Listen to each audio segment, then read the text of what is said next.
저요? 네. 안녕하세요. 김주은입니다. 저희가 오늘부터 부모 인문학이라는 책을 함께 읽고 나눔을 하기로 하였는데요. 네, 저는 머릿말과 일장을 담당하고 발표하도록 하겠습니다. 먼저 부모 인문학의 저자는 리 보틴스로 미국의 교육 전문가이며 온라인 대안교육 커뮤니티인 고전과의 대화의 설립자이자 CEO입니다. 이 책의 목적은 제 앞장을 딱 열면 굉장히 매력적이더라고요. 이 책은 누구누구누구누구를 위해서 쓰여진 책이라고 했는데, 어머, 내 이야기야. 어머, 나야. 굉장히 첫 장부터 흥미를 끄는 책이었던 것 같습니다. 그래서 여기에서 첫 장에서는 이 책은 부모, 교육 전문가 등 아이들의 교육과 잠재력에 관심이 있는 자들에게 아이의 학업 성취도를 높일 뿐 아니라 배움에 대해 진지하면서도 꾸준한 관심을 갖도록 돕기 위해 쓰여진 책이라고 나와 있습니다. 이 책을 추천해 준 사람은 성공의 네 가지 요소를 가정, 교육, 그리고 고전, 지침서라고 이야기를 합니다. 이 책을 통해서 아이가 어떤 상황에 처하더라도 스스로 헤쳐다가 성공하는 삶을 살 수 있도록 안내하는 중요한 지침서가 될 수 있다며 이 책을 추천하고 있습니다. 머릿말의 제목은 아이에게 최초이자 최고의 교사, 부모라고 합니다. 여기 저자인 니 보틴스는 네명의 아이를 키우면서 세상의 모든 부모가 가정에서 행하는 모든 부모가 자녀 교육의 중심임을 깨닫고 선택한 길은 바로 새롭지만 실로 오래된 길입니다. 실로 오래된 길, 고전은 사실은 역사적인 시간으로 보면은 그리스 로마 시대를 뜻하지만 고전 공부법의 적용과 성공은 한 시대나 장소에 국한되지 않는다고 이야기합니다. 문법, 논리학, 수사학이라는 고전 공부법은 직업 훈련이나 직업과 관련된 학습 이상으로 강조가 되어 오던 교육으로 어, 아주 긴 노력 끝에 인류의 가장 위대한 사상가들과 대화할 수 있고 이를 통해 일상의 문제들을 조금 더 자신 있게 다룰 수 있는 교육이라고 믿고 이 가족은 새롭지만 실로 오래된 길을 선택했다고 이야기를 하고 있습니다. 고전 공부법의 유익으로는 굉장히 많이 있는데요. 현재 직면한 교육 문제에 대한 조언을 줄 수도 있고, 아이들이 무엇을 어떻게 배울 것인지에 대한 통찰을 제공하고 있다고 합니다. 평생의 선물이라고도 이야기를 하는데요. 고전 공부는 익숙하지 않은 교육 틀 안으로 들어가는 것이기 때문에 어렵지만 고전 공부의 본질을 깨닫고 그것이 어떻게 사고력을 훈련하는지 이해하기 시작하면 공부가 더 쉬워진다고 이야기합니다. 그래서 이것은 아이들에게는 평생의 선물이 될 수 있다고 작가는 이야기하고 있습니다. 또한 고전 공부법은 고전이나 위대한 작품들에 친숙해질 뿐 아니라 고전 공부법을 개발하는 방법도 익힐 수 있다고 합니다. 그리고 무엇보다도 부모가 아이의 교육에 조금 더 참여할 수 있는 기회가 많아지고 인간에게 지혜와 미덕이 스며들게 하는 고전 공부의 목적을 잘 수행할 수 있기 때문에 고전 공부법이 유익하다고 합니다. 이를 위해서는 기본으로 돌아가야만 가능하다고 합니다. 그런데 지금까지 우리가 이런 공부에 익숙하지 않았기 때문에 이걸 어떻게 내가 다시 시작하나라고 주저하는 부모들에게는 작가는 부모 스스로 할 수 있다고 믿을 때 가능하다고 하며 부모에게 격려를 하고 있습니다. 이를 위해서는 패러다임의 변화가 필요하다고 작가는 이야기를 합니다. 앞서서 이야기하듯이 고전 공부에는 다양한 유익이 있음에도 불구하고 우리는 선택하는 것을 주저하고 있습니다. 대량 생산 경제 체제에 적합한 인간을 양산하는 공장 방식에서 자유시민을 육성한다는 이상으로 교육의 패러다임을 바꾸는 것은 쉽지 않습니다.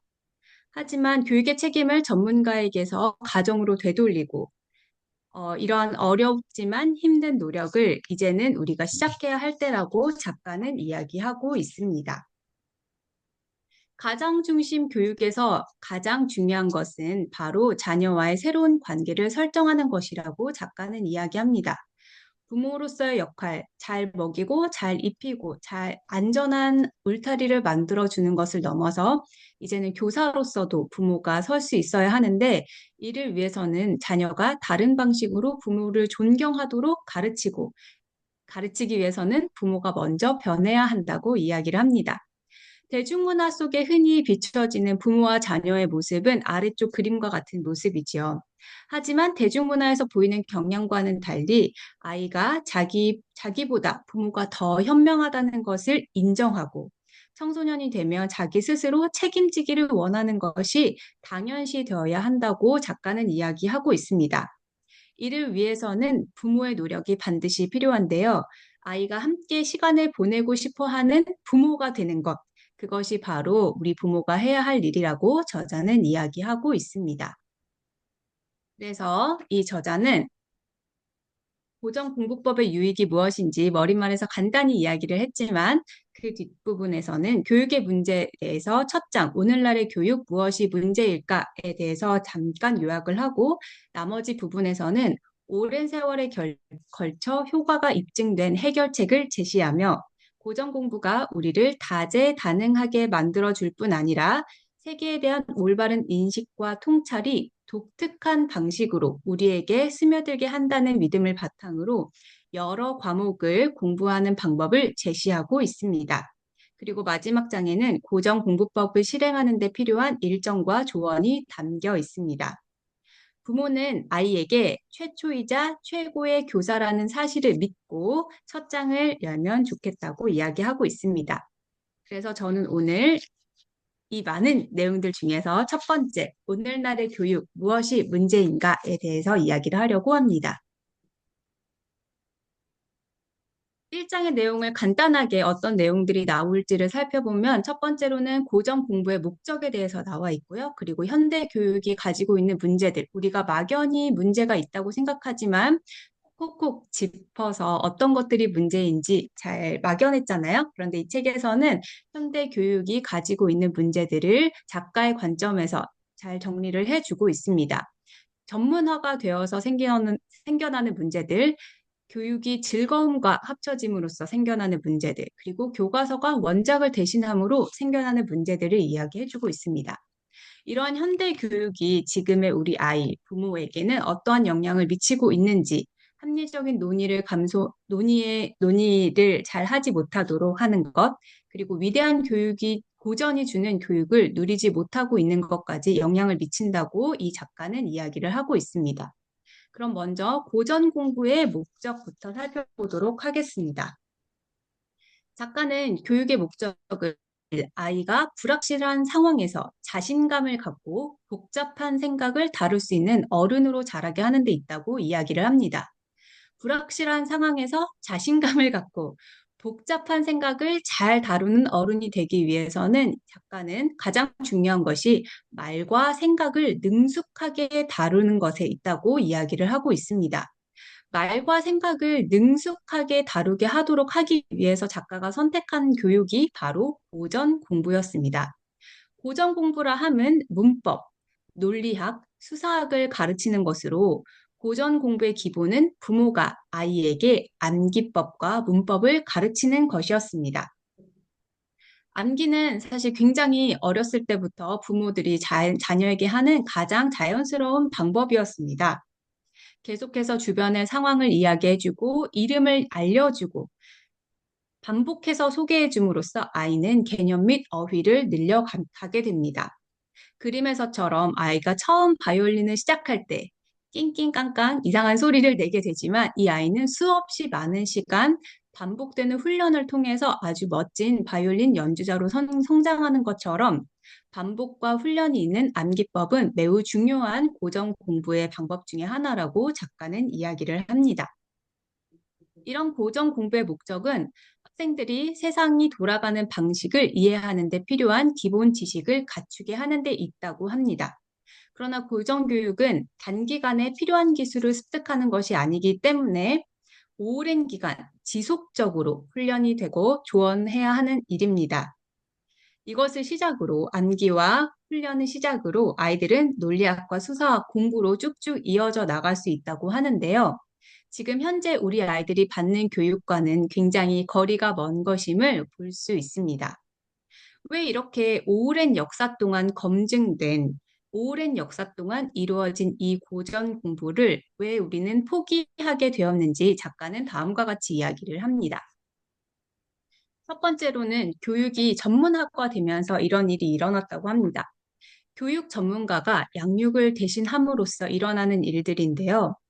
공장식 교육, 산업화가 되면서 갈 곳이 필요했고, 자녀들을 케어해 줄 곳이 필요했고, 이런 공장식 교육 속으로 아이들은 아침 9시부터 오후 3시까지 맡겨지게 됩니다. 그래서 아이들은 교사와 유대감을 형성하거나 지혜를 깨닫고 고마워할 시간 없이 시간이 되면 만나고 교과 시간이 되면 다른 선생님으로 바뀌고 학년이 바뀌면 또 새로운 관계를 형성해 가면서 점점 지속적인 한 교사와의 유대감을 통해서 배우는 것이 아니라 또래 관계가 더욱더 중요해지고 교사는 그저 관리자의 역할 정도로 전락하고 있는 현실입니다. 그리고 각 교과를 찢어져서 교과 전담 교사들이 가르치기 시작하면서 점점점 아이들은 이 교과와 저 교과를 통합하여 생각하는 것이 어색해지고 그리고 모든 지식들을 분할하여서 배우게 되고 중요한 요점들만 정리하게 되면서 아이들은 통합적 사고를 할 수 없게 되었습니다. 그리고 교육 본질보다 전문화가 중요시 되면서 문제들이 야기되고 있었습니다. 그리고 교육을 국가의 일로 맡겨버리면서 국가가 지역 공동체와 가정을 대신하여 교육을 담당하게 되었습니다. 그래서 국가가 요구하는 평균적인 교육 수준을 갖춘 아이들을 양산하는 것에만 교육이 초점이 이루어지고 있었죠. 그리고 이 교육에서 문제가 생기는 아이들은 개별 지도 혹은 또 심리 상담사에게 맡겨질 뿐 이곳에서도 부모는 그 역할을 대신하거나 그 역할을 담당하려는 모습들이 많이 보여지지 않습니다.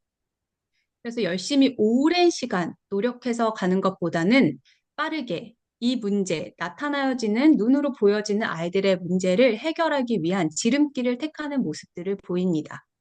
그러나 장애를 가지고 있는 헬렌 켈러의 예를 들며 아이들은 오랜 시간 집중력 있게 책임감 있게 아이들을 가르칠 때 해낼 수 있음을 작가는 강조를 하고 있습니다. 그래서 작가는 익숙하다, familiar와 가족, family의 어원은 가정을 의미하는 라틴어 familia로 같다고 이야기를 하면서 익숙함이 가장 자연스러운 것이고 가족과 함께 하길 바라는 것은 자연스러운 일이다. 그래서 우리 사회에서 이렇게 자연스러운 일들을 모른 척하고 부자연스러운 일들이 자연스럽게 여겨지는 이런 사회에 대해서 꼬집고 있습니다.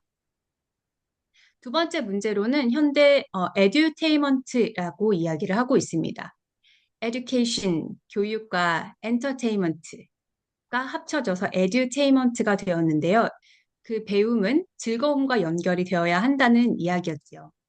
이것의 가장 도드러진 문제로는 암기법의 퇴출이 첫 번째로 있었습니다.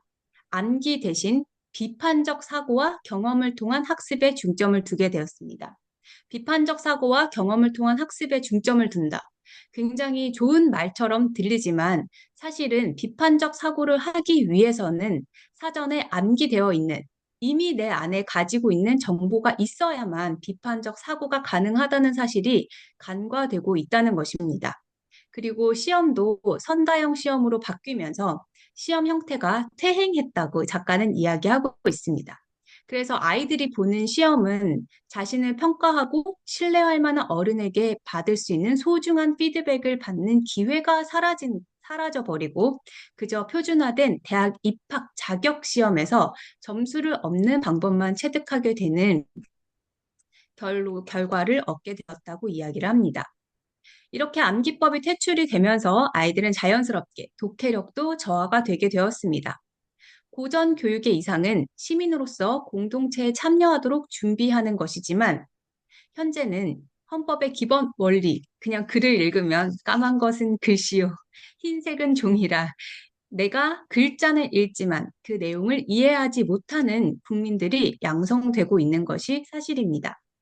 닐 포스트먼은 쇼 비즈니스 시대가 사고력을 망치는 테크놀로지에 빠져서 책에 대한 욕구를 상실할 뿐 아니라 어려운 개념이나 많은 양의 정보에 접근하는 능력을 상실한다고 이야기를 하고 있습니다. 따라서 진정한 교육의 본질, 아이가 아주 성숙한 성인으로 자라나고 그리고 성숙한 시민으로 자란 후에 시민으로서 공동체에 참여하여 올바른 의사 결정을 할 수 있는 그런 교육이 아니라 그저 점수를 잘 얻고 표준화된 틀 안으로 들어가는 교육이 이루어지고 있다고 이야기를 합니다. 통계적으로도 이것은 잘 드러나고 있습니다. 미국 국가학업 성취평가의 자료에 따르면 미국 성인 중 15%만이 읽고 쓰기에 능숙하다고 나오며 통계는 오늘날 미국인들이 이전 세대보다 교육을 더 잘 받고 있는 것이 아님을 보여주고 있습니다. 교육의 문제는 알고 있지만 아이들이 다니는 학교 그 시스템에 원인이 있음은 깨닫지 못하고 있는 것이 현실입니다.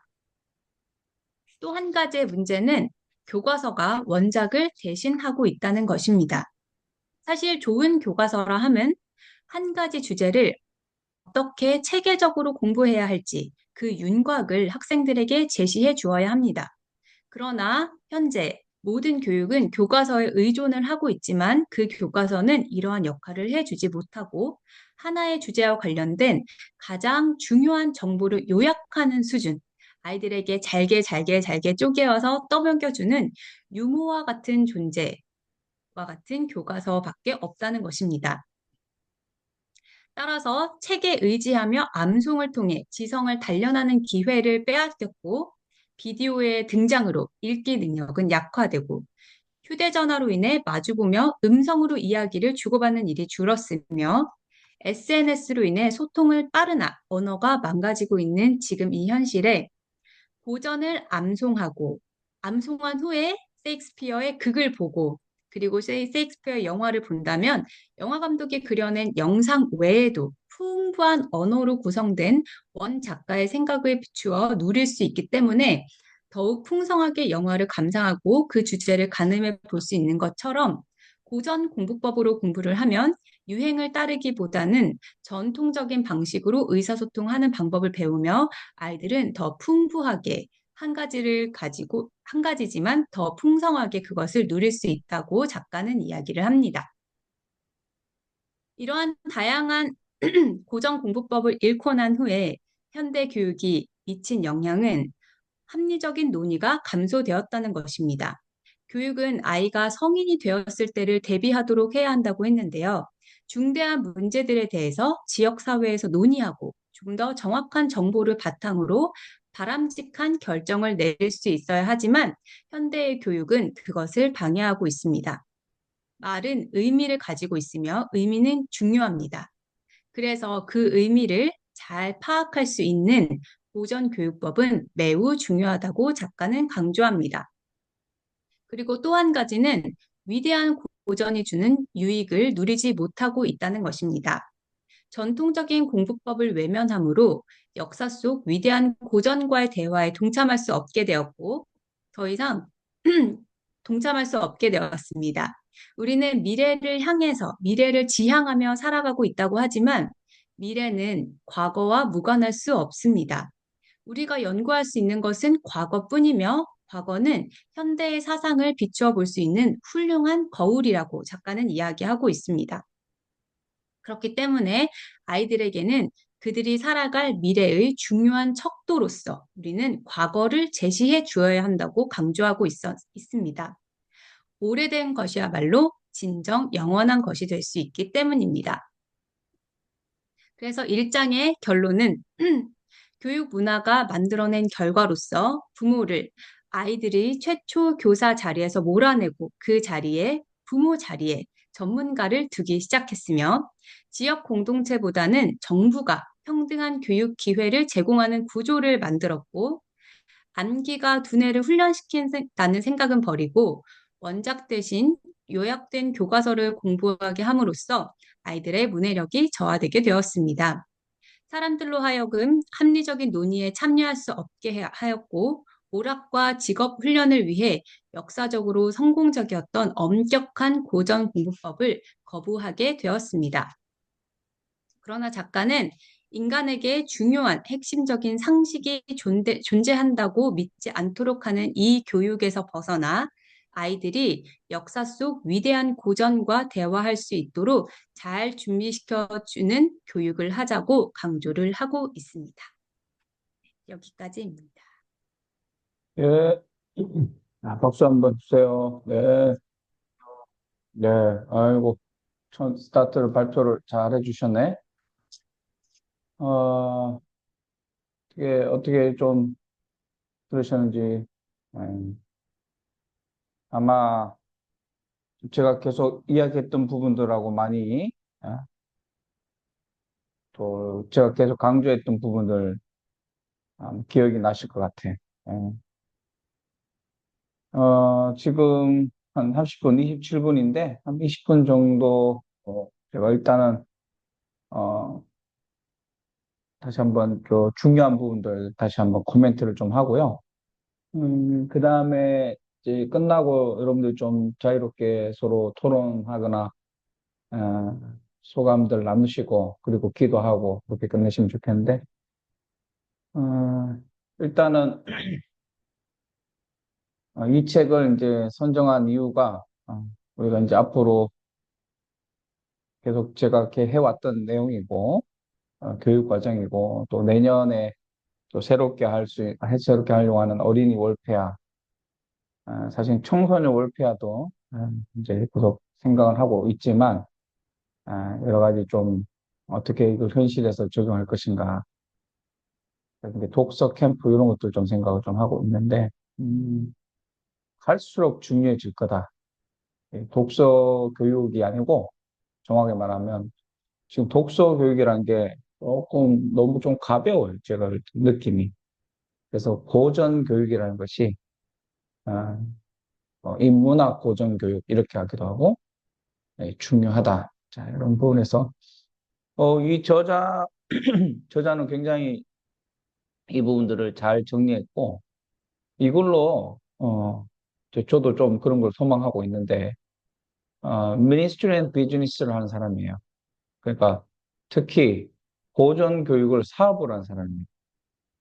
그래서 제가 기억하기로 이 사람 회사가 그 뭐예요? 우리 코스닥처럼 그렇게 상장되기도 하고, 예를 들면. 그 정도로 굉장히 그 활발하게 진행하는 단체고, 이 홈페이지에 들어가시면 아마 이런 것들, 애들 그 영상 공부한 것도 한번 볼 수도 있고 그렇습니다. 자, 그 이제 제 그냥 개인적인 생각은 우리 부모들한테 최근 5년 동안, 지난 5년 동안 여러 가지 이런 부분에서 함께 이런 만남 제대로 좀 아이들하고 같이 이렇게 공부하고 싶다. 제가 늘 이야기했던 부분이요. 저는 늘 안달이 난 상태예요. 안달이. 조급한 거죠. 조급한 거고. 사실 근데 이제 이런 부분에서 경험이 없고 또 인식이 우리가 이런 것들을 접하지 않는 한 어, 처음 들었을 때는 이게 막연한 부분 그리고 어, 사실은 뭔가를 바꾼다는 거는 여기 패러다임 변화 이야기였지만 참 쉽지가 않죠. 자, 그래서 고전 교육은 한마디로 역사가 아까 새롭지만 실로 오래된 길 이게 이제 고전 교육이고 그리고 교과서가 아닌 전체 텍스트를 가지고 풀 텍스트를 가지고 공부하는 거다. 자, 이 부분들이 굉장히 중요하죠. 그래서 여러분들이 앞으로 고등교육에 이제 관심이 어, 이제 있다면 이걸 또 왜 제가 독서 교육이나 이런 인문학 교육에 조금 지금 실행되고 있는 것에 대해서 가볍다, 좀 아쉽다고 하는 이유는 부모들이나 이제 이런 거 공부하는 많은 사람들이 어디에 솔깃한가 하면 학업의 성취, 학업의 성취. 책을 읽으니까 애들이 시험을 잘 봐요. 이렇게 되는 거예요. 사실은 뭐 하브루타라고 하는 이 부분도요. 별로 알려지지 않았어요.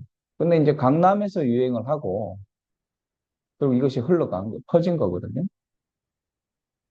제가 하버리턴을 무시한다는 게 아니라 학습적인 부분에 인식이 되니까 그래서 사실은 굉장히 많은 아, 영향력이 생겼죠. 많이 알려지고. 이 학업이라는 거는 그냥 따라오는 건데, 부산물에 불과한데, 이게 우선순위가 되면, 예를 들면 학원에서나, 어떤 간에, 이게 학업 위주로 모든 것이 우선순위가 되면, 아무리 좋은 것도, 어, 주객이 전도되면 안 하니만 못하게 된다. 그 성품을 학원에서 배울 수는 없죠. 또 이런 공부를 학원에서 똑대나고 입시 준비를 위한 고전 공부, 이런 거는 사실은 본질이 아니라. 자, 여러분들 꼭 강조드리고 싶은 부분은, 이런 분들은 앞으로 여기 교육에 관심을 좀 가지세요. 우리 애들을, 어, 앞으로 사상가나 지도자로 키우겠다. 앞으로 사상가나 지도자로 키우겠다. 사실 이게 또 솔깃할 수 있는 부분인데, 주기 전도되면 안 된다는 전제 가운데 말씀드리면, 이게 앞으로 경쟁이 될 겁니다. 이 책은 제가 여러 번 읽고 또 강의도 하는 내용이기도 한데, 김지원 선생님이 잘 설명해 주셨는데, 어, 점점 이제 많이 들을 우리 시대적인 상황이 AI 시대예요. AI 시대. 그러면 AI 시대에 우리가 인간이 AI와 경쟁해야 될 시대.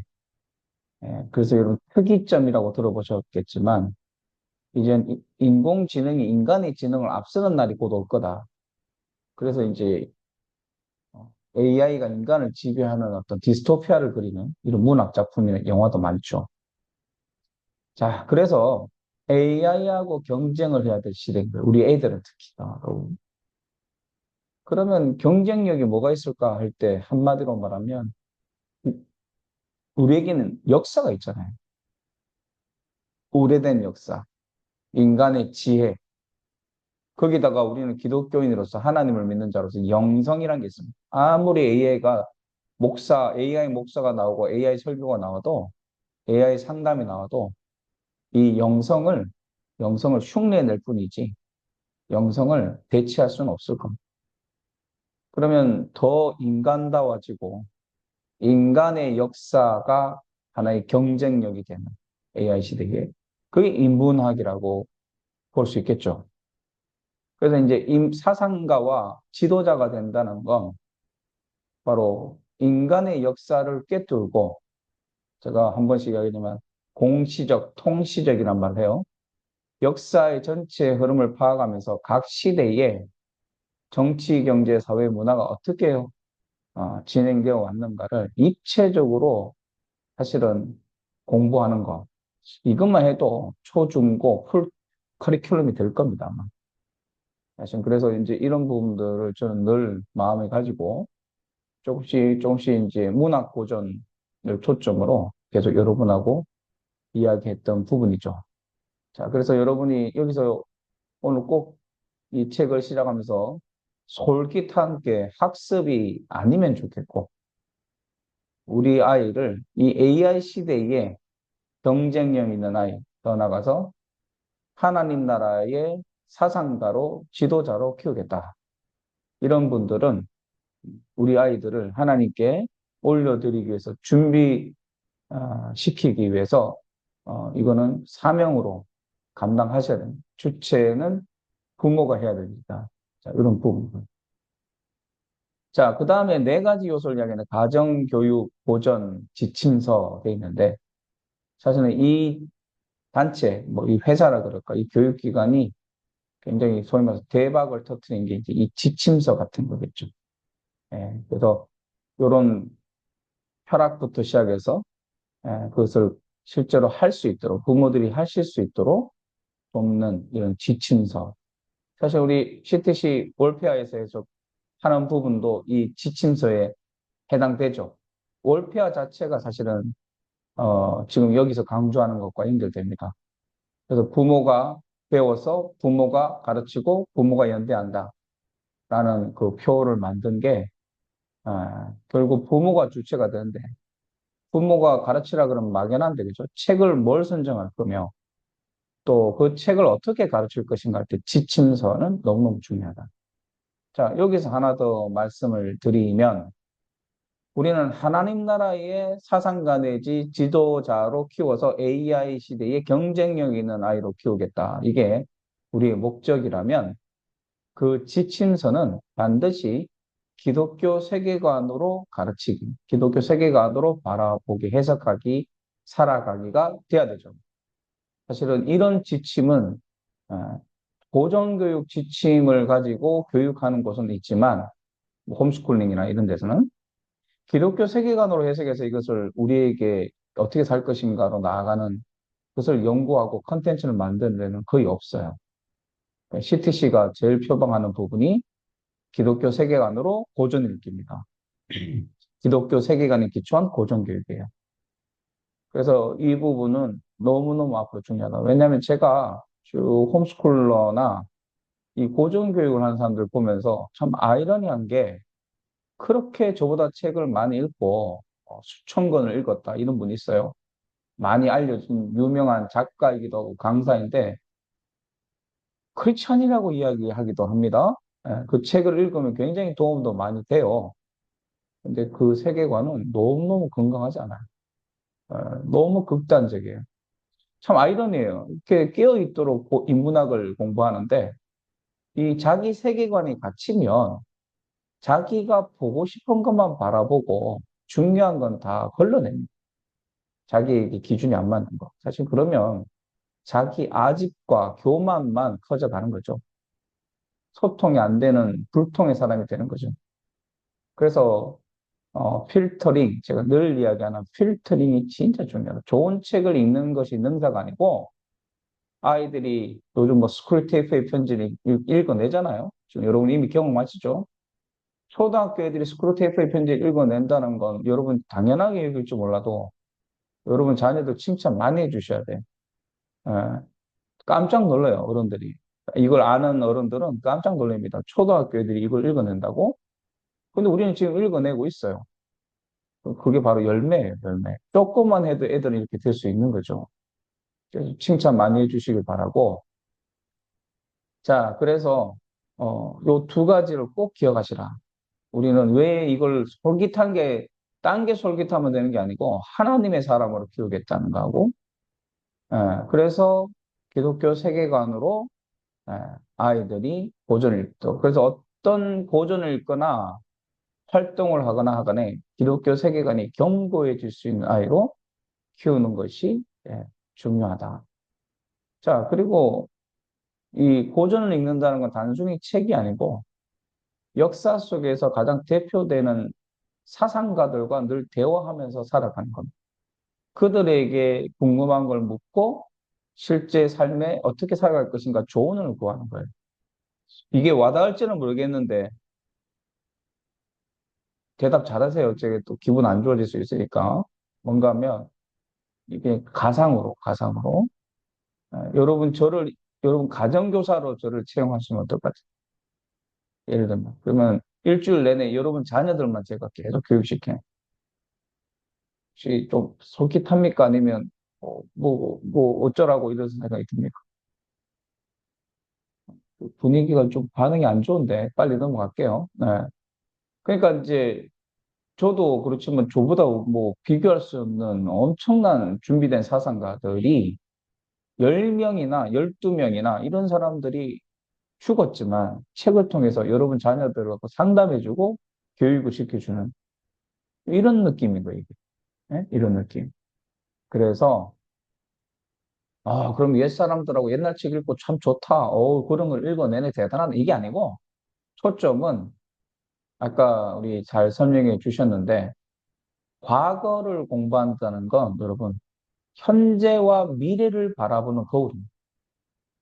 예. 우리가 미래를 예측하는 거, 그거, 과거를 공부하지 않으면 미래를 제대로 예측할 수 없어요.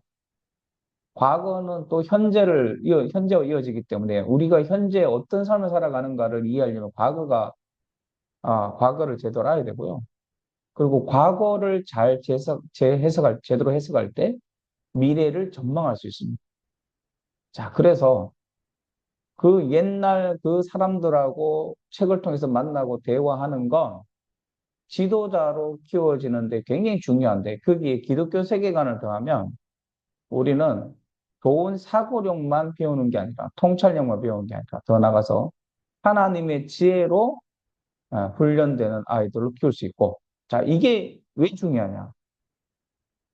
변화무쌍한, 아까 이야기 중에 불확실한 상황, 예?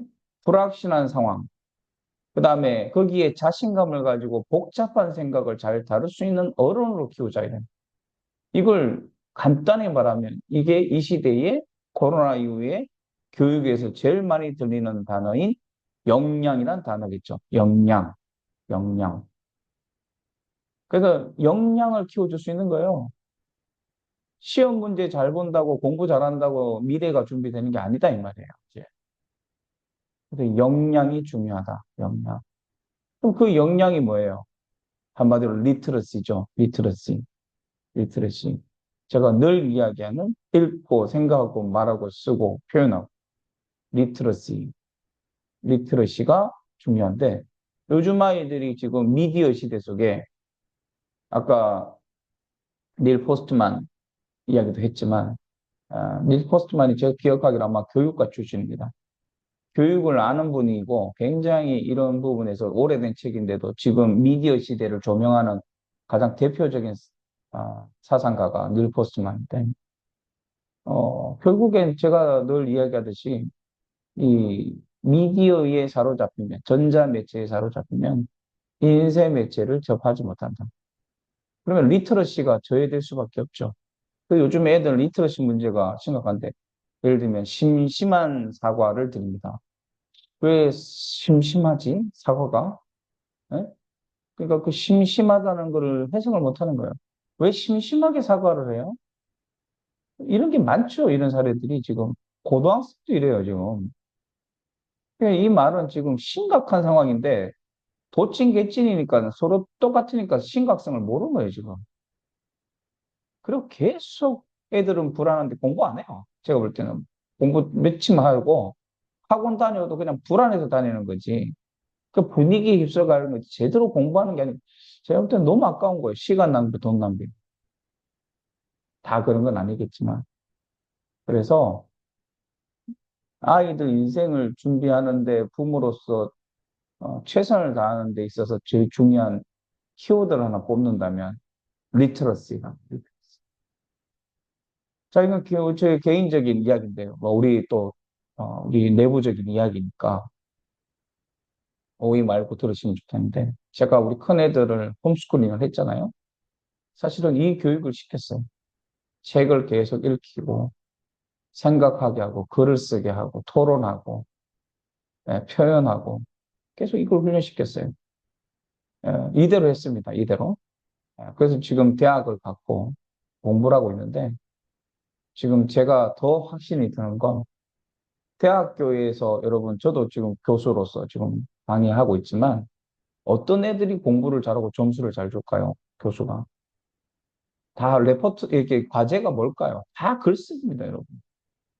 책을 읽고요. 글 쓰는 숙제를 해요.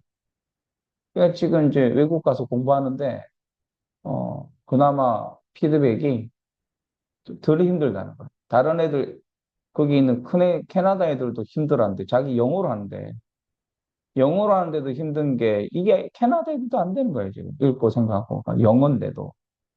근데 얘는, 다행히 얘들은 지금 계속 그렇게 훈련하니까, 어, 쉽진 않지만 그렇게 어렵게 좀 하고는 있지만, 감당할 수 있겠다라는 거죠.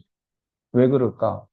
지금 주변 애들이 너무 힘들어한다는 겁니다. 뭐가? 읽고 생각하고 말하고 쓰는 게 너무 힘들다는 거예요, 애들이.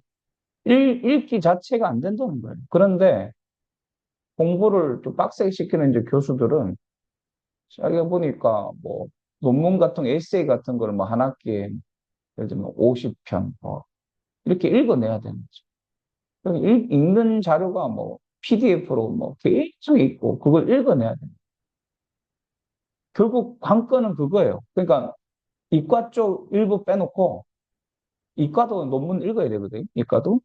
그냥 이과 수학이나 이런 과학 쪽 빼놓고도 웬만한 그 외에 인문학을 공부하는 전공을 가진 앞으로 아이들은 읽어내지 않으면 예, 대학교 생활하기 힘들다.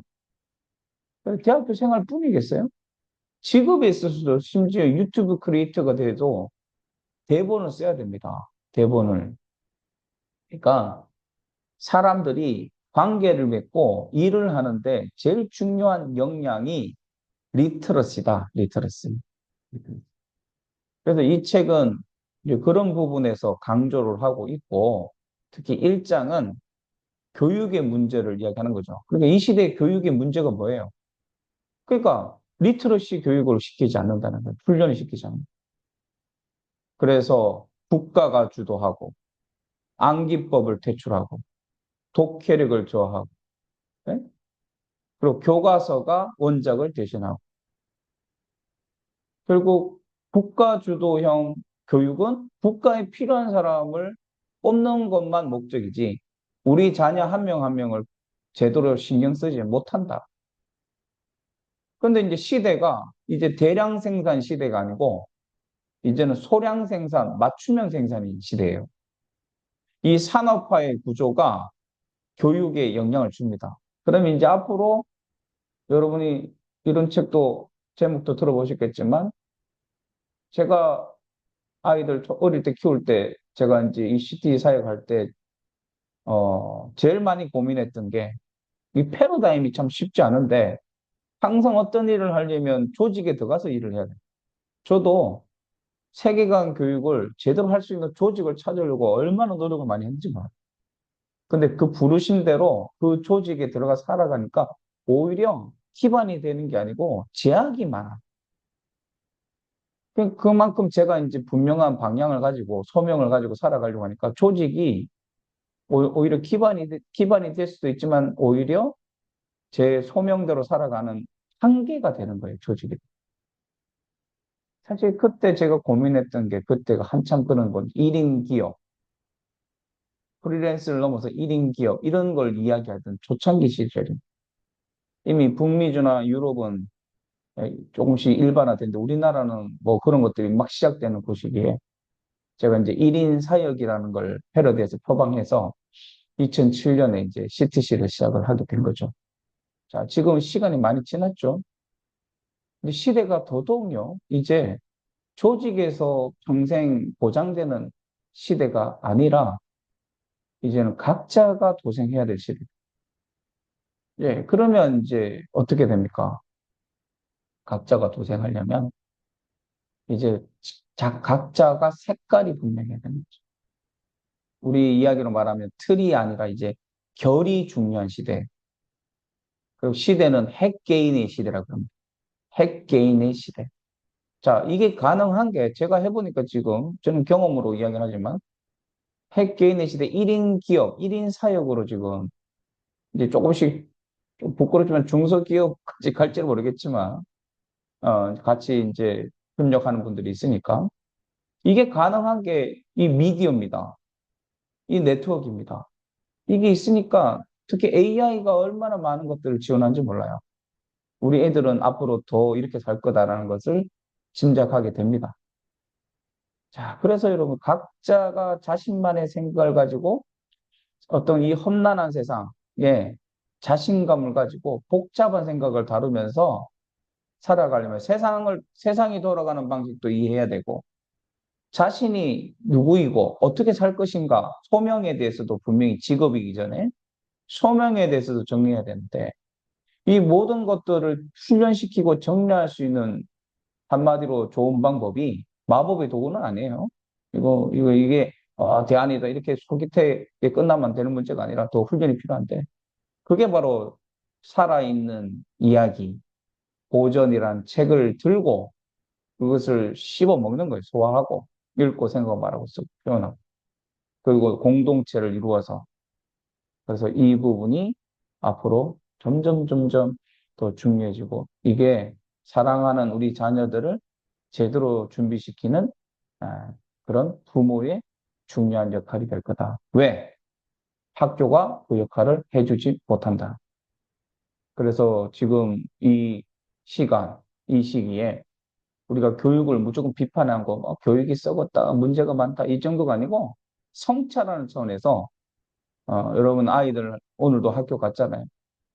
그 아이들이 다니는 학교에 대해서 제대로 부모로서 여러 가지 상황에서 평가할 필요가 있겠다.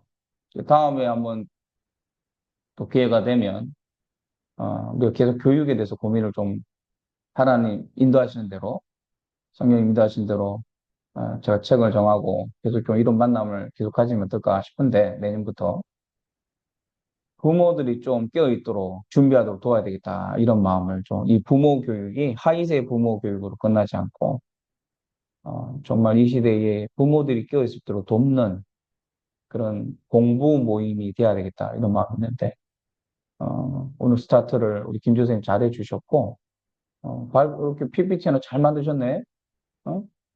대학원에 오면 A 플러스 그렇게 하면 발표도 잘했고 요약을 잘해줘서 핵심들 잘 전달해 주셨고요. 그래서 앞으로 요 부분이 중요한데 제가 조금 교육에 대한 비판을 좀 하자면 그 윤우리 교수라고 있죠. 윤우리가 아니지 김누리지 김누리 교수. 윤우리는 목사님 이름이에요. 김누리 교수님이라고 있어요. 그래서 그분이 적나라하게 비판하는데 들을 게 있습니다. 그래서 우리 교육 현실을 제대로 보면 왜냐하면 진단을 잘해야 방향이 세울 수 있으니까. 그래서 딱 뭐 인위적으로 짜여진 커리큘럼으로 이 독서 모임을 공부 모임을 하는 게 아니고 그때그때 맞게 또 그다음 여러분 이야기도 듣고 같이 그렇게 진행을 해 보도록 하겠습니다. 자, 그래서 오늘 요 부분에 스타트를 잘 해주셨는데 어, 김준 선생님과 제 이야기를 듣고 이제 여러분들 제가 이제 저는 나가고요. 여러분들이 서로 좀 대화 나누시고 소감들 나누시고 그 다음에 이제 기도하고 그러면 좋겠어요. 이 이제 공부한 내용들을 토대로 같이 기도하는 시간을 가지시면 될까 싶습니다. 자, 두 번째 왜 고정 공부가 필요할까 누구였죠? 발표가? 예, 우리 김지현 선생님. 김지현 선생님이 그러면 두 번째 다음 주 요 부분들 또 이렇게 발표해 주시고 같이 또 토론할 시간 가지겠습니다. 자, 저는 나가겠습니다. 같이 한번 잘 또 이야기 나누시고. 자, 지금 우리가 누가 읽죠? 부모들이 이걸 읽고 공부하죠? 네, 부모가 주체가 돼야 된다. 그래서 이런 월페아의 그 표, 부모가 공부하고 부모가 가르치고 부모가 연대한다. 네, 이게 우리 애들이 살 길이다. 다시 한번 강조 드리니까 열공하시고 서로 이렇게 하면 여러분이 이걸 느끼실 거예요. 지금 발표하고 읽고 발표하고 토론하고 이러면 머릿속에 한 주간 동안 많이 남을 겁니다. 그러면서 내게 돼 가는 거죠. 이걸 경험해 보시면 좋겠습니다. 자, 수고하셨습니다. 저는 나가겠습니다.